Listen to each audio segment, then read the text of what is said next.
Section 5.7 is on roots and zeros. So given the following polynomial function, f of x equals x to the fourth plus 2x cubed minus 7x squared minus 8x plus 12, all of the following things are true. The zeros of the function are -3, -2, 1, and 2. The roots of the equation, that is when f of x equals 0, are -3, -2, 1, and 2. The factors of the polynomial are x plus 3, x plus 2, x minus 1, and x minus 2. And the x-intercepts of the graph are -3, 0, -2, 0, 1, 0, and 2, 0. And these are all related. To be honest, it's really like 4 different ways of saying the same thing. Let's take a quick look at the graph of this function, see what it looks like. So here I put it into my calculator. And when I hit graph, I get something like this. I changed the window a little bit so we could see where it crosses the x-axis a little better. We're not going to see the relative max that's kind of up here above, okay? But you can see that it crosses the x-axis at -3, -2, 1, and 2. And that's what I said all of these numbers were based on. The zeros and the roots, so the zeros of the function and the roots of the equation, are -3, -2, 1, and 2. And you'll, as you saw from the graph, that's where it crosses the x-axis. Also, those are the x-intercepts. Now, the factors are what you get when you do x minus each one of those numbers. So x minus a -3 is x plus 3. X minus a -2 is x plus 2. X minus 1, okay, is x minus 1, and x minus 2 is x minus 2. So all of those numbers are related to each other. So the fundamental theorem of algebra, sounds really important, doesn't it, says that all polynomial equations with a degree greater than 0 have at least one root in the set of complex numbers. And the corollary to that is that a polynomial equation of degree n has exactly n roots in the set of complex numbers, including repeated roots. So let's take a look at a couple examples here. We're going to solve each equation and state the number and type of roots. So solving this equation, it doesn't really look factorable to me. Maybe it is, but remember the surefire way to solve any quadratic equation, and this is quadratic since it has an x squared, is to use the quadratic formula. So x is equal to -b plus or minus the square root of b squared minus 4 times a times c all over 2a, or x equals 5 plus or minus the square root of -87 over 4, and 87 might be factorable, but I don't think there's anything that's going to be able to come out of there. So x is equal to 5 plus or minus, taking that -1 out, I square root of 87 over 4.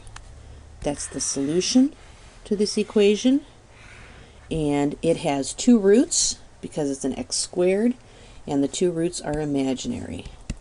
So it has two imaginary roots.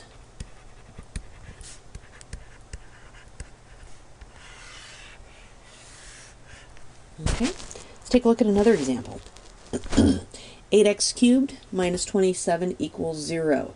This is going to be a difference of two cubes, and in this case a is going to be equal to 2x, because 2x, the quantity 2x cubed is 8x cubed, and b is going to be 3.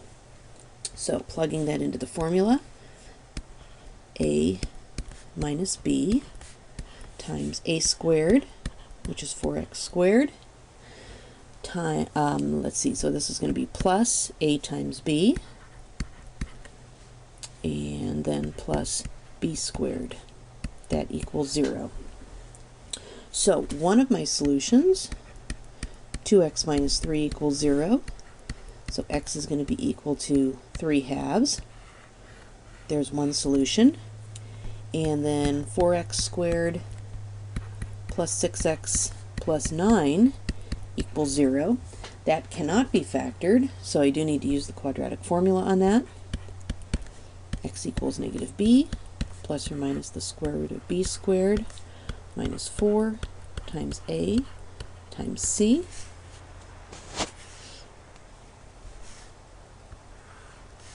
all over 2a.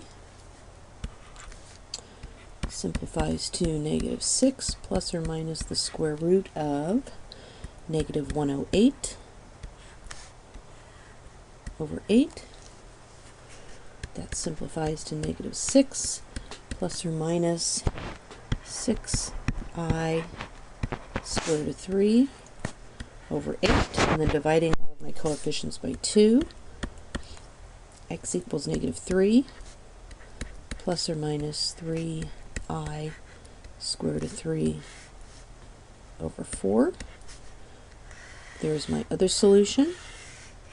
So I have a total of 3 solutions, 1 real, 2 of them complex, and that makes sense because I have my original equation is an x cubed. So I have 1 real solution and 2 complex or imaginary solutions.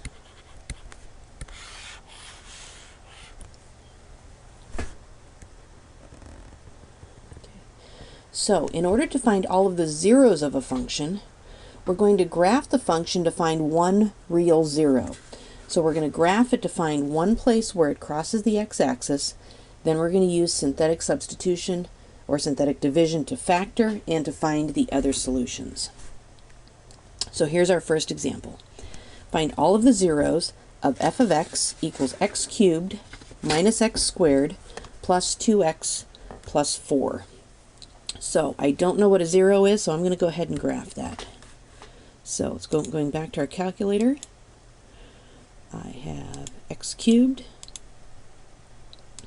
minus x squared plus 2x plus 4. Let's see, I probably need to zoom back out to a standard window. And looking at the graph of this, oh my goodness. Well, it looks like I have, it only crosses the x-axis in one spot. It looks like it's negative 1. I think I'll confirm that by going to the table. Let's go to the table. Let's put, actually I have negative 1 in there. It's actually my second number already. So when x is negative 1, y is 0. So yes, I do have one real zero at x equals negative 1. So from the graph, I got that x equals negative 1. So there's one real zero. So let's use that in synthetic substitution or synthetic division.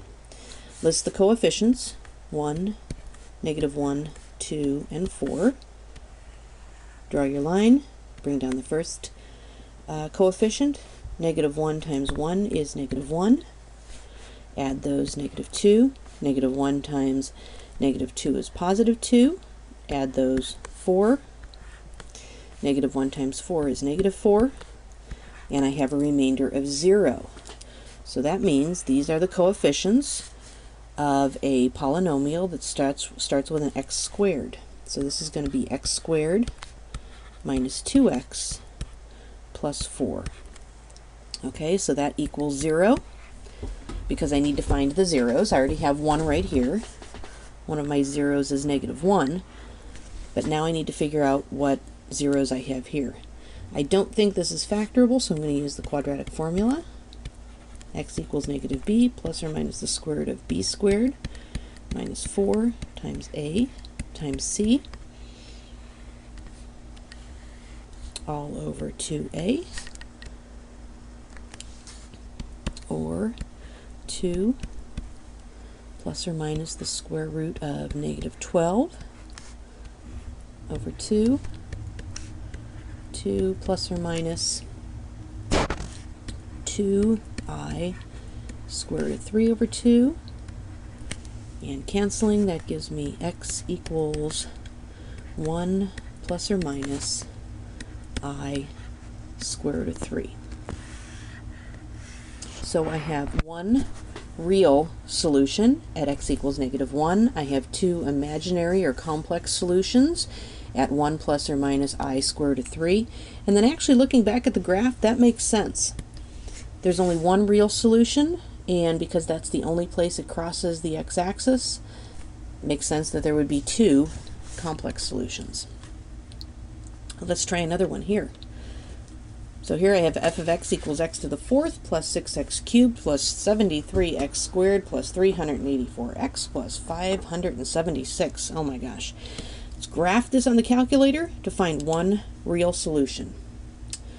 So let's clear that out. I have x to the fourth plus 6x cubed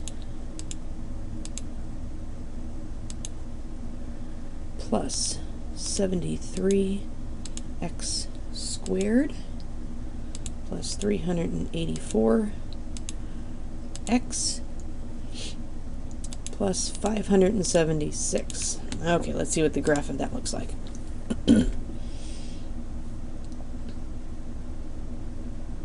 Whoa. Okay, well, let's see. It looks like it crosses, or it touches the x-axis right here at x equals -3. Let me go to my table and make sure that that's true. Let me put in -3. So when x is -3, y is indeed 0. So I do have one real solution at x equals -3. And in fact, because the graph looks like this, because it doesn't actually cross and it touches, I know from graphing quadratic functions before that that's actually going to be a repeated root. So x equals -3 twice. So I know that one factor, or one solution, is x equals -3. Let's use that in synthetic substitution. So -3 and 1, 6, 73, 384, and 576. Bring down the 1. It's going to give me -3, 3, 9, oh wait, -9, 64, -192, that leaves me with 192, and then multiplying that gives me -576, and a remainder of 0. So that means that this other factor is x cubed plus 3x squared plus 64x plus 192. And I don't really want to try any other way to factor that. Because I knew that x equals -3 was a repeated root, I'm going to go ahead and use that again. And this time I'll use the coefficients of my solution that I got here. So 1, 3, 64, whoops, move those closer together, 64 and 192. And then we'll do synthetic division again. -3, 0, 3, or 0, 64, and -192. My solution is 0. This turns into, since I started with an x cubed, this is going to be an x squared, so x squared plus 64, and that equals 0. So let me move that up here just to get it out of the way a little bit. Solving that, x squared plus 64 equals 0. X squared equals a -64. Taking the square root of both sides, x equals plus or minus the square root of -64, or that's going to be x equals plus or minus 8i. So all of my roots are x is equal to -3, and that was actually a repeated root, so I'll list that twice, a positive 8i and a negative 8i. And it makes sense that I should have 4 solutions because it started out as an x to the fourth. The complex conjugate theorem says that if a polynomial has a 0 at a plus bi, then it also has one at a minus bi. So if a polynomial function has a 0 at a complex number with a plus in there, there's also going to be a -1 as well. So if you are given the zeros of a polynomial function, so in other words, if I were given these answers right here that I boxed, I can work backwards and come up with the function itself. So let's do that in these examples here. So write a polynomial function of the least degree with integral coefficients, so in other words, the coefficients are not going to be fractions, they have to be whole numbers, that has the given zeros. So we have negative 3, 1, and negative 3i. And according to the complex conjugate theorems, if negative 3i is one of the zeros, it also has a 0 at positive 3i. So what does this mean? This means that x equals negative 3, x equals 1, x equals negative 3i, and x equals 3i. So let's make each one of those equal to 0. So adding 3 on both sides. X plus 3 equals 0, x minus 1 equals 0, x plus 3i equals 0, and x minus 3i equals 0. So these are actually the factors of the polynomial function we're looking for. X plus 3 is a factor, x minus 1 is a factor, x plus 3i is a factor, as is x minus 3i. So I can say that the polynomial, the function I'm looking for, is equal to x plus 3 times x minus 1 times x plus 3i times x minus 3i. So all I have to do is multiply that out and come up with my function. So this right here, if I were to FOIL this, I'm going to get x squared plus 2x minus 3. And if I were to FOIL these guys right here, I'm going to get x squared. Now let's think about this. 3i times x and x times negative 3i are going to cancel each other out, because this is going to be a positive 3i and x, and this is going to give me a negative 3i and x. So really all I have to worry about is 3i times negative 3i. That's going to give me a negative 9 times I squared. I squared is negative 1. Negative 9 times negative 1 is a positive 9. So now I have these two factors that I need to multiply out. And I think I'll start by taking this x squared and multiplying it by each term of this trinomial. So that's x to the 4th plus 2x cubed minus 3x squared. Now 9 times each one of these, plus 9x squared plus 18x minus 27. Cleaning that all up, I'll have x to the 4th plus 2x cubed plus 6x squared plus 18x minus 24. So the function of least degree that has negative 3, 1, and negative and positive 3i as its zeros is this function right here. So it's basically just doing what we've been doing backwards. And let's take a look at one more example here. So the zeros are negative 2, negative 3, and 4 minus 3i, but that means I can also add 4 plus 3i, oops, also as a 0. So if x equals negative 2, x equals negative 3, x equals 4 minus 3i, and x equals 4 plus 3i. Let's set each one of those equal to 0 to come up with our factors. So x plus 2, x plus 3, and this is going to be x minus 4 plus 3i. So that's subtracting 4 from each side and adding 3i to both sides, and x minus 4 minus 3i. So my function is going to equal x plus 2 times x plus 3 times x minus 4 plus 3i times x minus 4 minus 3i. Okay, so let's do the easy one first. I'm going to FOIL these, and that's going to give me x squared plus 5x plus 6. Now this one gets a little complicated because I need to treat it as though I'm multiplying a trinomial times a trinomial. So I think I'll start with this x and distribute it to each term here. So that's going to give me an x squared minus 4x minus 3xi. Okay, now I'll distribute this negative 4. Negative 4x plus 16 plus 12i.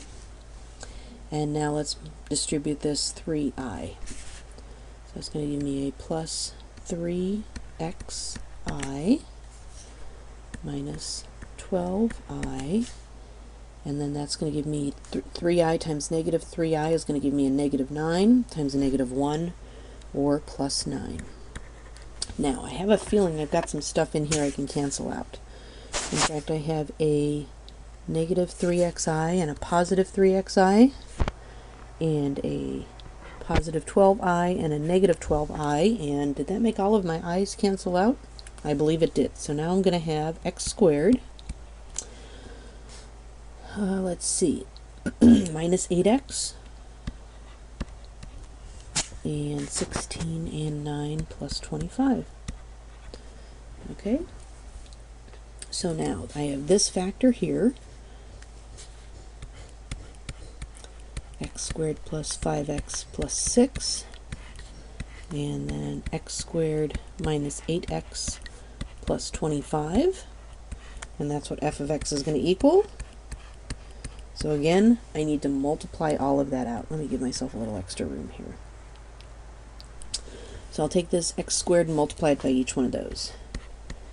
X to the 4th minus 8x cubed plus 25x. 5x times each one of those plus 5x cubed minus 40x squared plus 125x, and now 6 times each one of those plus 6x squared minus 48x plus 150. Let me check my notes and make sure I got that right. It's very easy to make a mistake when you're doing all of these. Okay, so let's clean that up. So f of x equals x to the 4th, and what do I have for cubes? Minus 3x cubed. Let's find our squareds. Oh, actually this one was supposed to be a squared. Is that right? Yep, 25x squared. X squared, so that's going to give me a negative 15 plus 6 gives me a negative 9x squared. And my plain old x's, I subtract there, that's going to give me a positive 77x and plus 150. So that is the polynomial that has negative 2, negative 3, and 4 plus or minus 3i as its roots.